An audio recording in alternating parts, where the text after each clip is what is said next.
তিন নাম্বার হচ্ছে দাব্বাতুল আরদ, জমিন থেকে একটা অদ্ভুত প্রাণী বের হবে যে মানুষের সাথে কথাবার্তা বলবে। এটা হাদিসে আছে, কিন্তু তা আমরা এখন নিঃসন্দেহে 90% মানুষ বিশ্বাস করবে না। এবং যারা একটু বেশি চেতনাধারী তারা বলবে যে মোল্লা মুন্সিদের কথা শোনো, প্রাণী বলে আবার কথা বলবে। কিন্তু হ্যাঁ, এই কথাটাই যদি নাসা বলে, যে হ্যাঁ একটা প্রাণী আছে পৃথিবীর গভীরে, সে অচিরেই বের হবে এবং কথা বলবে, দেখবেন সবাই বিশ্বাস করছে। দেখেন চিন্তাগত শিরক, চিন্তাগত শিরকটা দেখেন। যখন আমরা ওইসব মিডিয়া থেকে কোনো কথা আসে আমরা নিশ্চিন্তে নির্দ্বিধায় বিশ্বাস করি।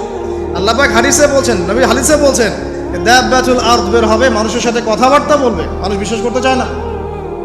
আর কি ধোঁয়া, এই ধোঁয়ায় আকাশ ছেয়ে যাবে, ধোঁয়া দিয়ে আকাশ ছেয়ে যাবে। এবং এত বড় ধোঁয়া বিশ্ববাসী কখনো দেখে নাই। এখন অনেকে বলছেন, এখনকার আধুনিক স্কলার যারা, অনেক স্কলারের এটা মত, এটা কিন্তু হাদিসে নাই, তাদের মত হতে পারে যে একটা নিউক্লিয়ার এক্সপ্লোশন হবে। সারা ওয়ার্ল্ড তো এখন নিউক্লিয়ার যুদ্ধের সামনে দাঁড়িয়ে আছে, তখন হয়তো বা ধোঁয়ায় পুরো বিশ্ব ছেয়ে যেতে পারে। এটা তাদের মত, এটা হতেও পারে, নাও হতে পারে, হওয়ার সম্ভাবনা কিন্তু আছে, উড়িয়ে দেওয়া যাচ্ছে না। ঠিক আছে, চারটা